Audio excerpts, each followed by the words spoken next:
Assalamualaikum warahmatullahi wabarakatuh. Terima kasih untuk teman-teman semua telah memberikan waktunya untuk kita semua untuk belajar bersama terkait dengan budaya positif di sekolah. Kita tahu bahwa budaya positif di sekolah itu sangat penting bagi kita semua, bagi anak-anak kita. Di sini sebelum ke budaya positif tentunya banyak sekali ya budaya positif yang sudah kita laksanakan, terutama yang sudah nampak itu setiap pagi kita selalu melakukan pembiasaan mulai dari salaman bersama, kemudian 5S itu, kemudian menyanyikan lagu Indonesia Raya, kemudian Asmaul Husna, literasi dan sebagainya, termasuk juga sopan santun adab yang kita ajarkan pada setiap pembelajaran kita baik dalam kelas maupun di luar kelas. Baik Bapak Ibu, di sini kita mulai saja ya, terkait dengan budaya positif di sekolah. Apa itu budaya positif di sekolah? Di sini budaya positif di sekolah adalah lingkungan yang mendorong perkembangan akademik, sosial maupun emosional siswa. Sementara fokusnya budaya positif di sekolah yang berfokus pada kerjasama, rasa hormat dan tanggung jawab bersama. Jadi kalau kita melaksanakan budaya positif di sekolah itu kita bersama-sama, otomatis juga mengadakan kolaborasi bersama. Tidak mungkin kalau budaya positif di sekolah ini kok kalau kita laksanakan setiap individu jelas tidak bisa, harus dengan bersama-sama.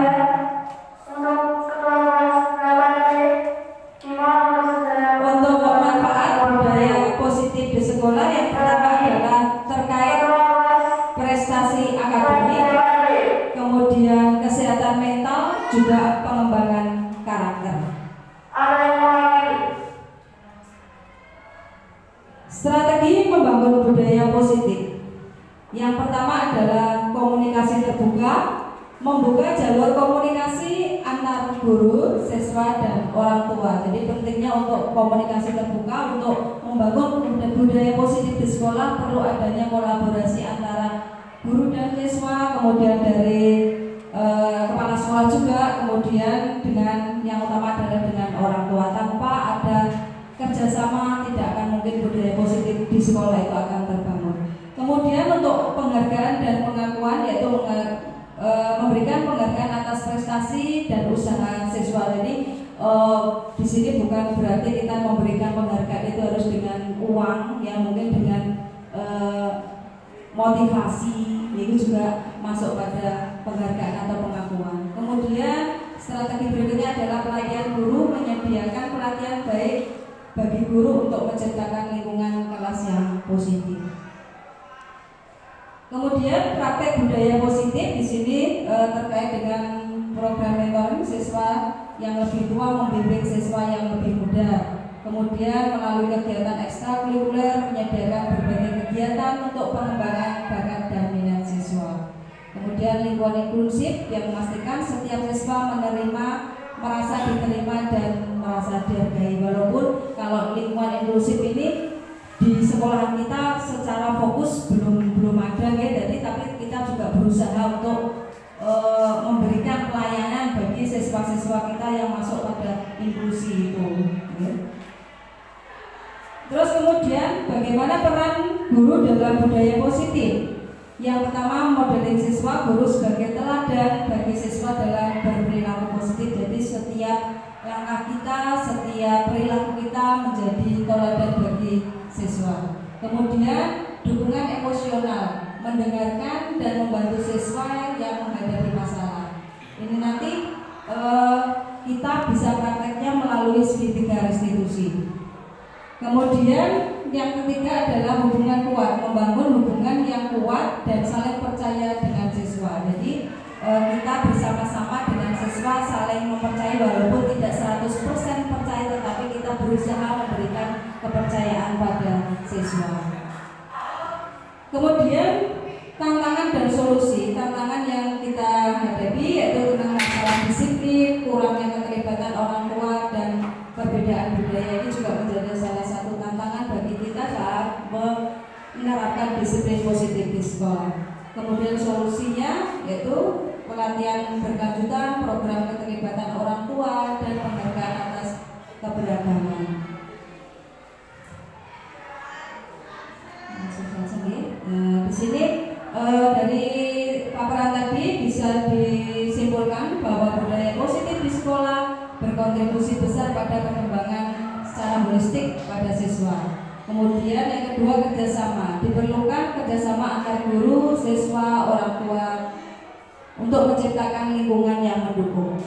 Untuk yang kemarin yang sudah kita berusaha untuk praktekkan terkait dengan kedisiplinan atau disiplin positif di sekolah adalah praktek terkait dengan pembuatan kesepakatan kelas yang kemarin kita adakan saat waktu MPRS. Kita berusaha untuk di situ melatih anak-anak untuk membuat sebuah keyakinan kelas.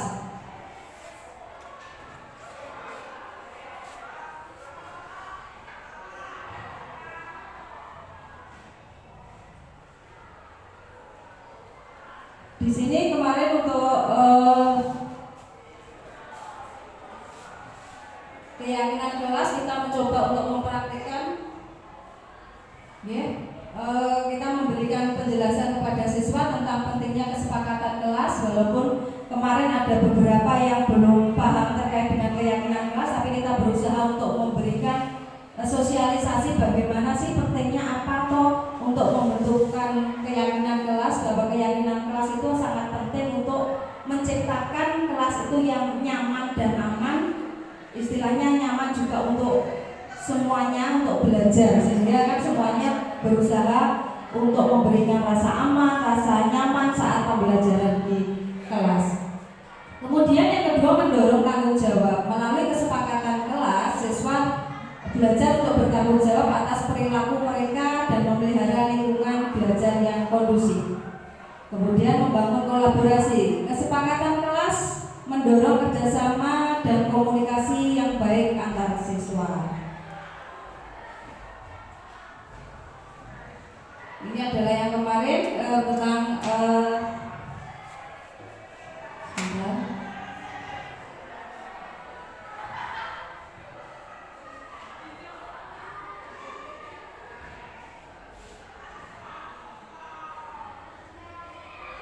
bisa tampil belum? Pentingnya kesepakatan kelas. Yang kemarin pembentukan kelompok, kemudian identifikasi aturan atau nilai aturan yang kita rencanakan untuk kesepakatan kelas. Di sini ternyata responnya dari anak-anak yang kemarin untuk pembentukan kesepakatan kelas itu sangat antusias untuk menentukan bagaimana toh kelas saya itu nanti biar nyaman dan aman untuk pembelajaran seperti itu. Jadi ini adalah salah satu penerapan kita, usaha kita untuk menciptakan disiplin positif di sekolah kita. Mungkin itu dari paparan saya. Dari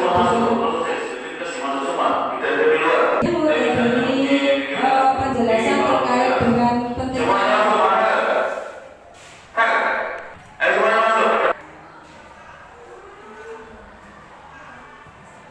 Baik Bapak Ibu, demikian paparan dari saya terkait bagaimana penerapan disiplin positif di sekolah kita yang mungkin nanti bisa menjadikan harapan atau cita-cita kita untuk bisa menciptakan lingkungan kelas yang baik, aman dan nyaman. Di sini saya ingin untuk berdiskusi dengan Panjenengan sedoyo terkait bagaimana sih penerapan untuk disiplin positif terutama di kelas. Menurut Panjenengan mungkin ada masukan yang harus kita perbaiki dari disiplin positif yang bisa kita terapkan untuk perbaikan ke depan. Dan dari Bapak Ibu ada yang ingin menambahkan satu atau dua mungkin ada kasus yang di kelasnya ada salah satu kasus yang bisa memunculkan atau menimbulkan kesepakatan kelas baru seperti itu, mungkin bisa menjadikan masukan untuk kita bersama untuk perbaikan. Mungkin dari Sinten, Bu Endang,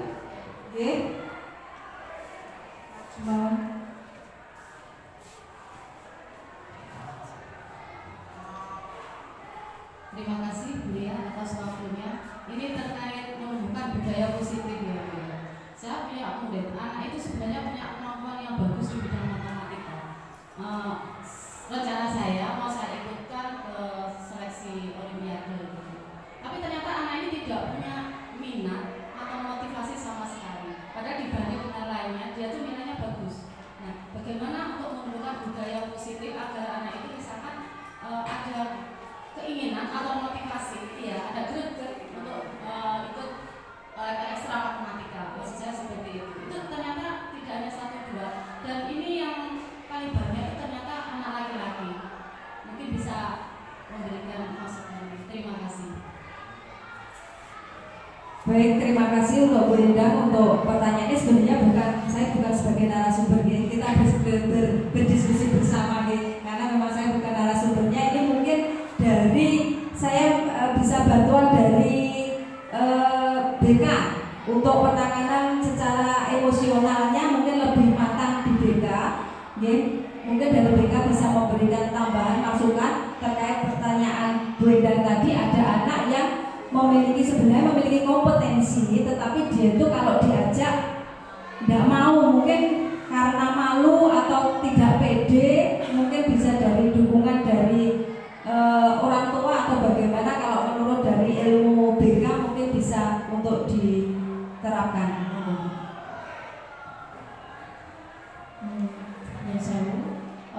Terkait pengembangan emosi sosial emosional terkait pendidikan inklusi. Dari hasil BIMTEK yang saya terima kemarin, intinya dari hasil pendidikan inklusi yang saya terima dari BIMTEK kemarin, intinya untuk siswa yang berkebutuhan khusus, ya, diharapkan tidak ada diskriminasi dengan siswa yang lain. Semuanya sama, tidak ada pembedaan. Misalnya siswa tersebut, kebetulan kita di sini menerima AKB kesulitan belajar, khususnya tidak bisa membaca tulis. Nah, dari situ kita mengorek potensinya, tidak perlu dengan wajib harus bisa baca tulis, tidak, tapi kita bisa mengorek dengan mungkin kita bisa menggali potensinya, kelemahannya, bakatnya di apa, mungkin dia ada di bidang seni atau olahraga atau yang lainnya. Nah, jadi tidak perlu memaksakan si AKB tersebut untuk bisa membaca. Nah, jadi kita bisa lebih mendalami lagi potensi anak tersebut, mungkin ada di bidang lain, seperti mungkin dia jago voli atau jago olahraga apa, atau mungkin jago menggambar atau di bidang yang lainnya. Ya, jadi intinya di sini diharapkan tidak ada diskriminasi, semuanya kita anggap sama. Ya, anggap saja kita di sini diberi anak-anak AKB itu anggap aja seperti ya golden ticket buat kita. Ya, jadi ya kita diharapkan untuk tulus membinanya, anggap aja anak sendiri. Ya, intinya seperti itu. Kalau menurut tadi Bu Endang itu maksudnya dia itu ada kompetensi, tapi bagaimana cara secara ilmu BK itu memberikan motivasi agar anak itu mau untuk ikut berkompetisi di bidang itu.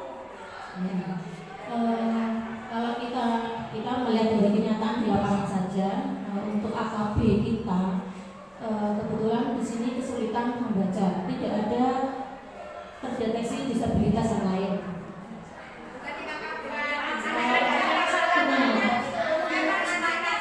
Anaknya punya kompetensi, memang dalam artian adalah memiliki kelebihan, tapi dia itu untuk tergerak untuk ikut, misalkan ada olimpiade diikutkan dia nggak mau, padahal dia mau mereka bagaimana. Mungkin kita bisa menggali lebih dalam lagi, ya. Kita tanya dulu alasan dia tidak bersedia mengikuti kegiatan-kegiatan untuk kemajuan akademisnya dia karena apa? Nah, mungkin bisa mungkin karena dia merasa tidak nyaman dengan materi yang diterima, atau mungkin dia merasa kurang percaya diri, ya, bisa jadi kurang dukungan orang tua juga bisa jadi, kurangnya dukungan lingkungan sekitar juga bisa jadi. Jadi untuk kompetensi yang bisa diunggulkan atau yang bisa kompetensi yang bisa di siswa motivasi intrinsiknya dia. Mungkin bisa seperti itu. Ya, terima kasih Bu Devita. Mungkin kalau saya bisa menggarisbawahi Bu Devita tadi, walaupun anak itu mampu, menurut kita gitu, mampu untuk misalkan ikut olimpiade matematika, IPS, IPA, tetapi anak itu tidak mau, maksudnya tidak mau tuh, tidak tertarik itu bisa, sebenarnya bisa di bidang ini, bidang itu tapi ini, nah kurang dukungan juga. Terus mungkin kalau kita juga tidak bisa memaksa gitu, kalau anak itu punya ilmu ini, gue kudu melu iki, aku ora seneng, aku iso tapi aku gak seneng nek kono. Kita tetap tidak bisa memaksa dan mau gak mau kita tetap menghargai hak anak untuk berkembang. Mungkin dia lebih pilih ke IPS-nya, mungkin lebih ke IPA-nya, mungkin seperti itu beda. Kalau menurutnya Bu Devita, mungkin ada teman-teman yang ada solusi terkait dengan trik bagaimana bisa membangkitkan anak itu agar istilahnya menambahi. Mungkin saya sedikit menambahkan bagaimana pentingnya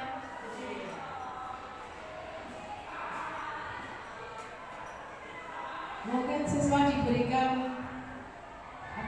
gambaran bagaimana dia nanti ketika dia bisa ikut itu mungkin dia bisa mendapatkan apa. Mungkin motivasi yang pertama itu mungkin ekstrinsik, yaitu kalau yang intrinsiknya mungkin dia diberi kasus yang akhirnya menumbuhkan motivasi intrinsik yang ada pada dirinya. Jadi kasusnya itu mungkin bisa berupa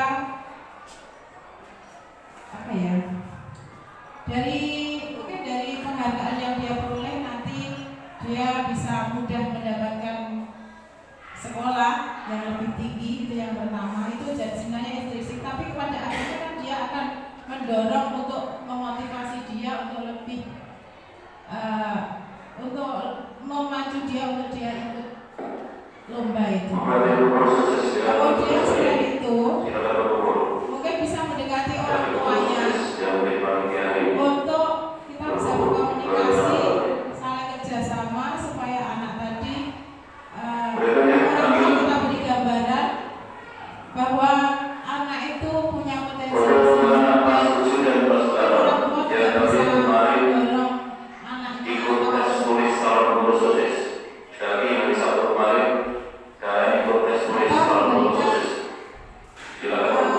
anaknya dukungan yang lebih supaya dia menjadi anak yang punya tanggung jawab dengan potensi yang dia miliki. Maka bagaimana juga anak yang demikian itu dia akan membawa nama baik sekolah juga, selain juga untuk kepentingan dia sendiri, juga untuk kepentingan sekolah. Kalau memang dia juara, nanti bisa nama baik sekolah juga akan terbangun. Mungkin itu yang bisa saya sampaikan. Baik, terima kasih untuk Bu Surya. Demikian mungkin Bu Endang, paling tidak kita sudah mendapatkan sedikit solusi. Jadi kalau menurut Bu Surya tadi tetap memberikan intrik, walaupun itu dari ekstrinsik dulu, tapi nanti diharapkan pelan-pelan bisa termotivasi melalui kalau Bu Surya ekstrinsik dulu ya, makanya diharapkan untuk bisa memacu dari intrinsiknya. Mungkin gitu. Mungkin ada kasus yang lain yang mungkin perlu kita bedah bersama. Mungkin kalau sekarang terkait dengan itu penerapan segitiga restitusi itu yang mungkin agak sulit Bu BBK. Mungkin banyak sekali kasus yang terkait dengan itu. Walaupun penerapannya kita sulit, tapi kita mau tidak mau memang harus belajar untuk bisa menerapkan segitiga restitusi. Mungkin ada kasus yang mungkin Bu Devita yang atau mungkin Bapak Ibu yang lain yang pernah menemukan satu kasus terkait ini, Bu Wida bisa menambahkan. Mungkin kalau ada kasus dari kelasnya, mungkin dari Dusunnya, nggih, monggo. Ini juga ada kasus yang kemarin nggih.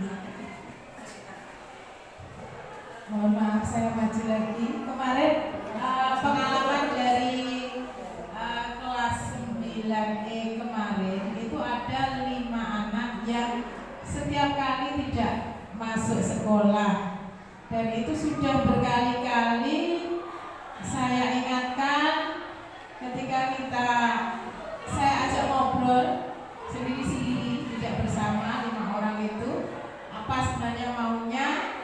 Dia sebenarnya sudah mengakui kalau itu salah, tapi dia berjanji tidak mengulang lagi, tapi kenyataannya dia mengulang lagi. Sampai akhirnya saya kan sudah pengalaman tahun sebelumnya itu sampai dikeluarkan, saya kan eman gitu. Jangan sampai kejadian itu terulang kembali. Karena itu saya wanti-wanti sebenarnya anak-anak itu supaya mereka punya motivasi untuk masuk lagi. Setelah saya lihat dari latar belakang keluarganya, memang ketika saya ke sana itu memang keluarganya itu tidak peduli terhadap anak itu. Terutama kasus Hindras itu yang kalau yang lainnya mungkin masih peduli orang tuanya. Kalau Hindras itu memang dari keluarganya, kakaknya, ayahnya, ibunya sudah tidak ada. Ayahnya juga nggak punya kepedulian. Ayahnya sendiri pulangnya malam jam 1, jam 2 gitu baru pulang. Jadi anak itu juga sering pulangnya malam dan akhirnya ketiduran, paginya nggak bisa bangun. Itu yang sering kasusnya begitu. Dan anak itu juga kadang-kadang nyambi bekerja pada malam hari. Nah, kasus itu pada akhirnya saya juga belum bisa menemukan solusi yang terbaik, dan saya sudah upaya berbicara dari hati ke hati, sudah bekerja sama dengan BK, dan yaitu mungkin Bapak Ibu guru yang lain bisa memberi masukan dengan kasus yang demikian. Semoga untuk yang depannya kalau ada kasus yang demikian bisa diselesaikan dengan baik. Mungkin dari BK yang kemarin sudah menghadapi Mas Indra, ternyata Indra ini juga masih membuat masalah di sekolah yang baru. Menurut infonya juga hampir sama, kita juga masih bertanya-tanya apakah ini nanti sembuhnya atau kesadarannya memang kita perlu waktu. Istilahnya boten walik gerebyang istilahnya. Kalau menurut saya memang walaupun kita itu sudah berusaha sebesar apapun untuk dia, tapi kita juga sadar bahwa anak itu mungkin dengan berjalannya waktu dia akan menyadari sendiri. Jadi kalau kita menerapkan istilah walaupun dengan menerapkan teori apapun, tetapi kalau memang dari anaknya itu belum muncul dari intrinsiknya sendiri, juga tidak akan berhasil. Jadi memang kita perlu sabar istilahnya untuk manennya nanti, mungkin perlu proses. Ya, mungkin kita juga perlu sabar, tidak per individu. Kalau saya menilai itu beda-beda. Mungkin ada yang cepat untuk merespek, kemudian ada yang memang butuh prosesnya lama karena mungkin juga latar belakang keluarga yang seperti itu. Memang kita ya perlu dengan sabar ya. Itu mungkin yang bisa saya berikan, mungkin seperti itu Bu Devita, mungkin dari BK yang sudah banyak menangani masalah-masalah seperti Hindras dan sebagainya. Ya. Mungkin dari materi terkait dengan kebutuhan semuanya. Karena kegiatan hari ini kalian sudah selesai. Untuk yang tidak ada kepentingan dipersilakan kalian bisa meninggalkan sekolah. Dan untuk besok pagi kita tetap akan melaksanakan kegiatan perlombaan dalam rangka misi KUT atau memudahkan KUT yang ke-79. Baik, untuk Bapak Ibu ini tadi mungkin kalau dari disiplin sekolah disiplin positif yang kita pupuk atau harus kita laksanakan di sekolah kita memang juga harus perlu proses yang panjang ya. Mungkin dari diskusi ini mungkin nanti ada tambahan yang lain bisa kita saling share bersama ya di luar diskusi pada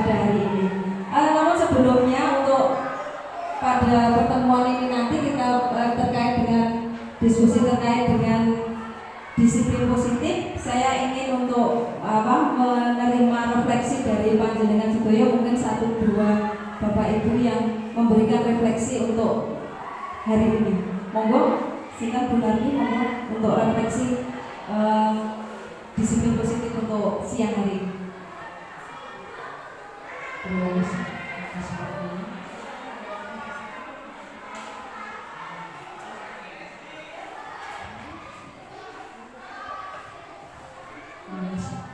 Mungkin informasi yang bisa saya sampaikan terkait dengan disiplin positif yang menjadi budaya sekolah. Memang apa ya? Kita ini menghadapi anak, namanya anak itu kompleks sekali. Yang pertama disiplin tadi. Kemudian dia mengatakan bahwa ada kesepakatan kelas dan sebagainya. Tapi kalau semuanya itu adalah butuh proses waktu panjang. Karena saya sendiri juga ada pengalaman di kelas waktu itu. Sekalinya jadi banyak faktor mengapa anak-anak kita itu seperti itu. Anak banyak tidak hadir, kadang-kadang tidak sepenuhnya itu salah kita, bukan gurunya, tapi kadang-kadang latar belakang orang tua itu sangat mempengaruhi. Karena ini suatu contoh, ya. Setelah saya ada siswa kami, saya telusuri sekalinya bukan dari Bapak Ibu guru. Jadi kenapa malas ke sekolah, ada tugas, tidak ada, dalam arti ada tapi tidak mengalami kendala. Tapi setelah ya proses itu tadi ya, 1 semester hampir, sekalinya permasalahan anak ini di orang tuanya. Bapaknya menganggap bahwa anak ini sudah cacat, dalam arti melakukan kesalahan sekali itu sudah dijudge, selamanya anak itu tidak pernah benar. Akhirnya segala ucapan anak ini, permintaan anak ini diabaikan, sama sekali tidak pernah ditanggapi. Inilah makanya kita sebagai orang tua, pengganti orang tua anak-anak kita. Waktu kita memang pendek, tapi makanya kita jangan sepenuhnya ke anak. Kita telusuri apa sih sebenarnya anak ini yang menjadi permasalahan anak-anak kita. Memang itu tadi butuh, dan arti intinya berarti butuh pendampingan, pembimbingan kita semua. Memang namanya karakter anak itu heterogen sekali. Kita tidak bisa seperti harapan Bu Indang tadi, bagus Bu Indang berharap anak ini betul-betul punya kemampuan lebih. Alangkah baiknya kalau bisa ikut olimpiade dan sebagainya. Berarti anak ini nanti bisa berkembang, itu harapan kita. Memang seperti itu. Tapi kembali lagi kita ke anaknya itu tadi. Kadang-kadang memang anak punya potensi tapi tidak ada kemauan untuk maju. Makanya berarti kita butuh proses untuk kita perhatikan. Nah, saya kira hanya itu aja Bu ya yang bisa saya sampaikan. Karena kita sebagai orang tua dan sudah seharusnya lah kita bersabar untuk mendampingi anak. Terima kasih. Terima kasih Bu Nanti untuk refleksi hari ini. Saya minta satu lagi dari Bu Ida atau Bu Lucy, monggo untuk memberikan refleksi. Monggo.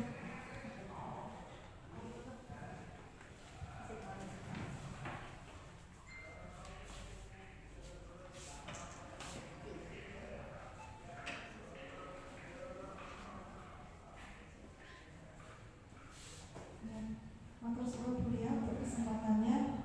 Satu, yang pertama untuk refleksi hari ini. Terima kasih karena sudah memberi asupan gizi berupa memperkaya pengetahuan kami bagaimana kita harus membangun disiplin positif pada anak-anak, mengingatkan kembali pada diri kami bahwa kita itu orang dewasa yang menjadi yang dipasrai amanah untuk membimbing anak-anak. Terus yang kedua, bahwa disiplin itu bukan berarti kita itu mengekang anak dengan keras, tidak, tapi disiplin yang dimaksudkan di sini itu membimbing, menuntun mereka untuk mereka bisa menemukan potensi versi terbaik mereka di zaman yang serba kita sendiri kadang serba rumit, serba cepat juga ya, perubahannya serba cepat.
Perkenalkan, nama saya Pria Prilia dari kelas 7C absen 20. Dengan adanya saya di sini, saya akan membuat video tentang kesan pesan saya saat terhadap membuat keyakinan kelas saat MPLS saat itu. Kesan dari saya adalah dengan adanya keyakinan kelas menjadi lebih disiplin positif. Dengan adanya keyakinan kelas bisa menambah keyakinan diri murid. Dan pesan dari saya, semoga dengan adanya keyakinan kelas ini, kelas menjadi lebih disiplin. Baiklah, sekian dari saya dan terima kasih. Wassalamualaikum warahmatullahi wabarakatuh. Assalamualaikum warahmatullahi wabarakatuh. Hai teman-teman, perkenalkan nama saya Aisyah Manasira dari kelas 7C absen 3. Di sini saya akan menjelaskan tentang keyakinan kelas yang dibuat bersama kakak OSIS SMA 4 Haradan dan teman-teman. Apa yang disebut dengan keyakinan kelas?